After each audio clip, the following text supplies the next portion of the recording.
ఈరోజు చైత్ర శుక్ల చతుర్దశి తిథి ఉంది.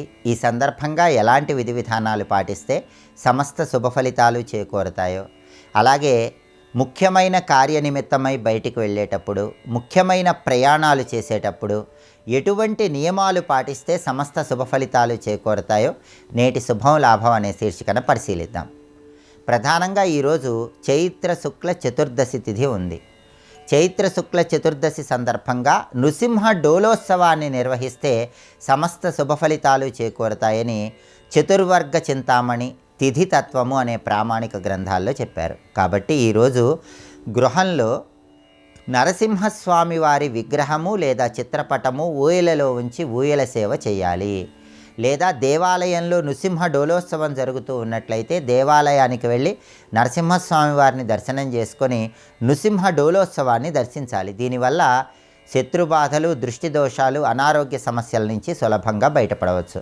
అలాగే చైత్ర శుక్ల చతుర్దశి సందర్భంగా శివడోలోత్సవం నిర్వహించినా కూడా అద్భుతమైన ఫలితాలు చేకూరుతాయని ప్రామాణిక గ్రంథాల్లో చెప్పారు. కాబట్టి ఈశ్వరుడి చిత్రపటము లేదా విగ్రహము ఊయలలో ఉంచి ఊయల సేవ చేసిన విశేషమైన శుభ ఫలితాలు చేకూరుతాయి. శివ డోలోత్సవం చేయలేని వాళ్ళు ఈశ్వరుణ్ణి దవనంతో పూజించడం ద్వారా సర్వ మనోభీష్టాలు సులభంగా నెరవేర్చుకోవచ్చు. అదేవిధంగా జ్యోతిష శాస్త్రపరంగా కాలామృతం అనే ప్రామాణిక గ్రంథాన్ని అనుసరించి ముఖ్యమైన కార్యనిమిత్తమై బయటికి వెళ్ళేటప్పుడు, ముఖ్యమైన ప్రయాణాలు చేసేటప్పుడు కొన్ని నియమాలు తప్పనిసరిగా పాటించాలి. ప్రయాణాల పరంగా త్రివిధ నవమి దోషాలు చెప్పడం జరిగింది. ఈ త్రివిధ నవమి దోషాలను పరిగణనలోకి తీసుకొని ప్రయాణాలు చేయాలి. త్రివిధ నవమి దోషాలు ఏంటంటే ప్రత్యక్ష నవమి దోషం, ప్రయాణ నవమి దోషం, ప్రవేశ నవమి దోషం అని త్రివిధ నవమి దోషాలను కాలామృతం అనే ప్రామాణిక గ్రంథంలో చెప్పారు. మొట్టమొదటిది ప్రత్యక్ష నవమి దోషం. అంటే ఎప్పుడైనా సరే ముఖ్యమైన పని మీద బయటికి వెళ్ళేటప్పుడు, ముఖ్యమైన ప్రయాణాలు చేసేటప్పుడు నవమి తిథి రోజు ప్రయాణం చెయ్యకూడదు. దీన్ని ప్రత్యక్ష నవమి దోషం అంటారు. ఆ తర్వాత రెండవది ప్రవేశ నవమి దోషం. ప్రవేశ నవమి దోషం అంటే ఏంటంటే ఏదైనా కార్యనిమిత్తమై దూర ప్రాంతాలకు వెళ్ళినప్పుడు లేదా తీర్థయాత్రలు చేసినప్పుడు మళ్ళీ గృహానికి 9వ రోజు రాకూడదు. ప్రయాణాలు చేయటం ప్రారంభించిన తర్వాత వేరే ఊరికి వెళ్ళినప్పుడు, తీర్థయాత్రలకు వెళ్ళినప్పుడు సరిగ్గా 9వ రోజు మళ్ళీ మీ గృహంలోకి ప్రవేశించరాదు. దీన్ని ప్రవేశ నవమి దోషము అనే పేరుతో పిలుస్తారు. అలాగే మూడవది ప్రయాణ నవమి దోషం. ప్రయాణ నవమి దోషం అంటే ఏంటంటే ఎవరైనా సరే గృహానికి బయట నుంచి తిరిగి వచ్చిన తర్వాత తిరిగి వచ్చిన రోజు నుంచి మళ్ళీ 9వ రోజు ప్రయాణం చేయకూడదు. దీన్ని ప్రయాణ నవమి దోషం అనే పేరుతో పిలుస్తారు. కాబట్టి ఈ 3 నవమి దోషాలు పరిగణనలోకి తీసుకొని ప్రయాణాలు చేయాలి.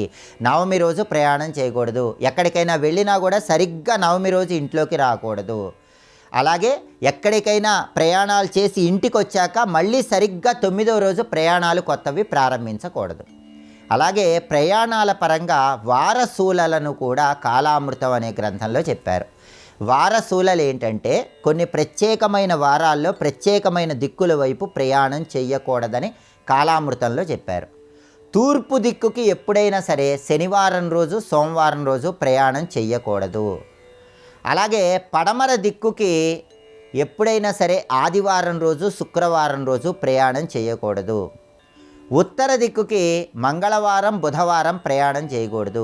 దక్షిణ దిక్కుకి గురువారం ప్రయాణం చేయకూడదు అని కాలామృతంలో చెప్పారు. వీటిని వారశూలలు అనే పేరుతో పిలుస్తారు. అంటే ఈ వారాల్లో ఆ దిక్కుల వైపు ప్రయాణం చేయకూడదు. ఒకవేళ ప్రయాణం చేయవలసిన పరిస్థితులు ఏర్పడినట్లయితే ఒక్కొక్క రోజు ఒక్కొక్క ప్రత్యేకమైనటువంటి పదార్థాన్ని ఆహారంగా స్వీకరించి లేదా ఎవరికైనా దానం ఇచ్చి అప్పుడు ప్రయాణం చేసుకున్నట్లయితే ఈ వారశూల దోషాలు వర్తించవని కూడా ప్రామాణిక గ్రంథాల్లో చెప్పారు. వారశూల ఉన్నప్పుడు ఒక్కొక్క వారం ఒక్కొక్క రకమైనటువంటి పదార్థం తినటం కానీ దానం చేయటం కానీ చేసి కార్యనిమిత్తమై బయటికి వెళ్ళాలి.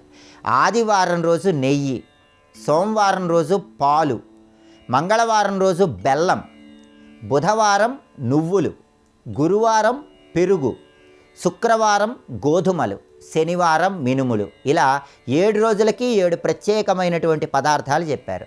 ఈ పదార్థాలు వారసుల వచ్చిన రోజుల్లో మీరు ఆహారంగా స్వీకరించడం లేదా ఎవరికైనా మీ చేత్తో దానంగా ఇవ్వటం చేయాలి.